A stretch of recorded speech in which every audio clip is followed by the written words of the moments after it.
just these, it's like one thing leads to another, but it makes me think of like this current culture of like dopamine obsession. Like when you look at like different types of content and how people's attention spans are getting shorter and shorter, I feel like it's just like there's this perpetuation of just being a complete slave to your desires. And it's just, I feel like for so many people, it's getting worse and worse and worse to where, like people's attention spans and what they're willing to do in terms of taming their desires might get so low to maybe like that's where we're going to where it's going to get so low to a point where it can't get any lower and it has to be recovered. It's like a drug addict who just fucking is so fucked that it's so obvious that they need to like to go to rehab or whatever, you know? Yeah, well, that's normally what happens is like we follow a desire until we hit despair. Like Yeah. I think that's the right word for it. It's like when you do something so much that all of a sudden you're in a state about it where it's like, God, I don't even like doing this anymore, but I'm still doing it. And then you continue to do it, and it just like Yeah. then it just gets worse and worse, and then you're like you hit a point of despair where you're like, what am I even doing anymore? You know? And it's like Yeah. I know what you mean. yeah. Sorry, go ahead. I keep hearing you. It's like there's random times where your camera, you'll be talking, and I know it's not going to sound like this on the recording, but you'll be like, rah, rah, rah, and I have to like imagine what you're saying because I kind of can psychically or intuitively, like I know what you started saying, so I can kind of like imagine. But I'm like, yeah. But I think I interrupted you. Go on with what you were saying.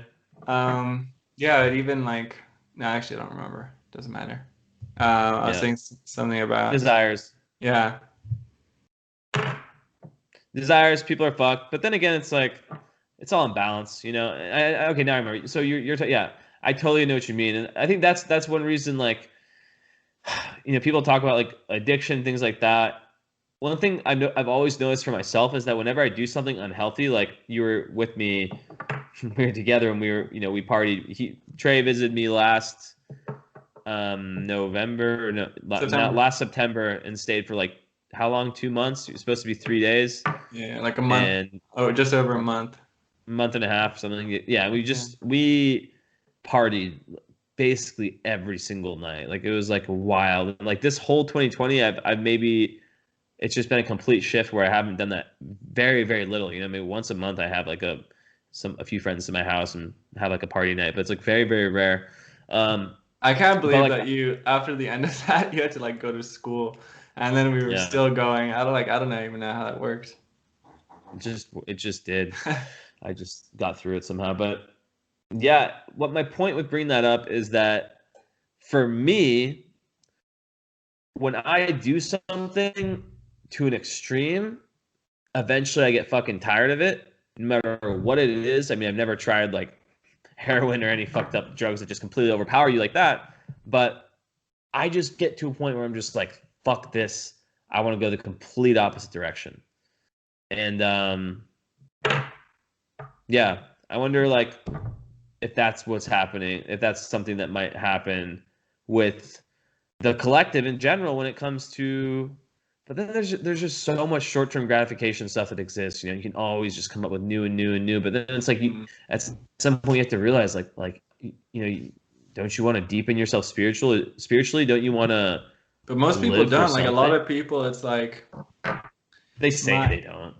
well no, a lot of people it's like their entire personality is like I like smoking, drinking and watching movies or But that's watching Netflix. okay. But what's drinking? What's smoking? It's like weed and alcohol.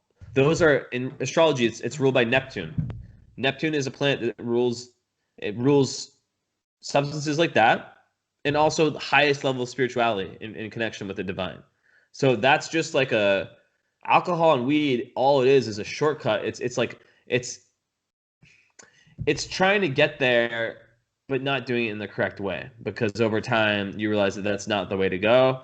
If you drink all the time, but it gives you more of that sense of connection and oneness and flow. Mm. And a lot of states that are attributed when you actually talk about like complete divine bliss that's sober, um, found in like a lot of mysticism, and it's But trying I to guess mimic. it's like it's where what is the main focus of people these days?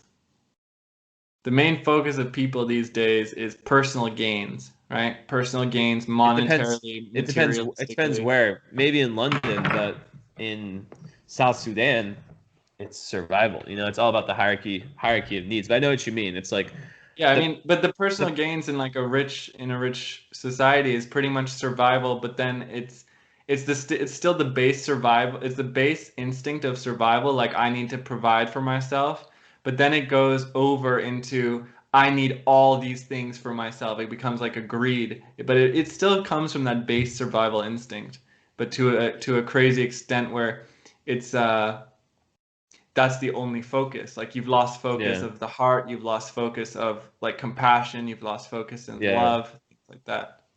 yeah. But I agree. I agree. It overpowers you, and the thirst for more, for power. It just comes from, not everyone is able to make it out of this education system and this indoctrination and still have an open mind, which is one of the big things. I'm not going to give all the shit I'm talking away in my book, but I can talk about some of the ideas because they're just general ideas about intellectual curiosity and openness, and how I think that's the most important thing. I think that's more important than intellect. I mean, the ideal is to have intellect and the openness and flexibility. And I think a lot of people have lost that. And a lot of people go into adulthood without having that, and they're pretty set on what they think the reality is, and they're pretty unopen to being completely wrong. In the case of astrology, I can explain astrology to someone and just fucking convince them, but they still might be like, "Oh, I'm just not a big, I'm just not someone that likes astrology," you know?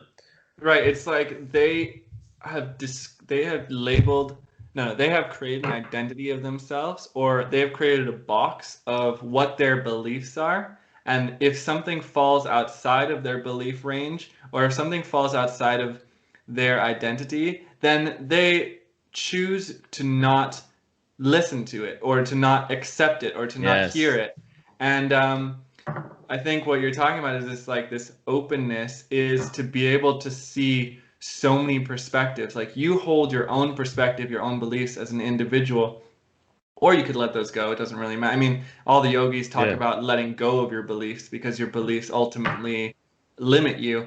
But Yeah. but the openness is being able to hear every single thing and not say like, oh, that's not for me, or this is not for me. Because then you create boundaries and you create walls, you create identities, you create versions of Yeah. yourself. Yeah. And it just, I'm not going to mention the name. I think I think I told you a little bit about it, and don't want to get too personal here, but it's just such a perfect example. Is a guy I was talking with on Facebook, the idea that just on Facebook the other day, where it was just the perfect, and I could be wrong, but just my view of this individual is that he's, we got in a little Facebook, not argument, but like kind of just like back and forth, and I realized he really taught me something, that like there's so many people that hide behind intellectualism and have created their egos based on how smart they perceive themselves to be, and any threat to that, whether it be someone that's actually proven them, that might, through further discussion, like prove them to kind of be wrong about something, or maybe teach them something new, because I'm not that kind of asshole that like, fucking like, it's like, oh, I told you. I'm like very chill. I'm like, yeah, I'm like willing to like teach people stuff. And as I was saying, like, so I was in a situation with this person who I could tell pushed that potential away, and pushed away the potential of me, a fucking professional astrologer who knows what the fuck I'm talking about. I've had hundreds of fucking clients. I'm good as fucking astrology, to teach him something deeper about it. And I just thought of like how this guy's not even bad in terms of that. Like how it made me think of like all the scientists and people who are, because this guy went to our school, so our old spiritual school. I'm thinking of like people who've gone to like very Western universities, just how unopen astronomers. Like imagine like astronomers trying to talk about astrology. They say it's a Shout out to pseudoscience. no, no, I know, I hear what you're saying, but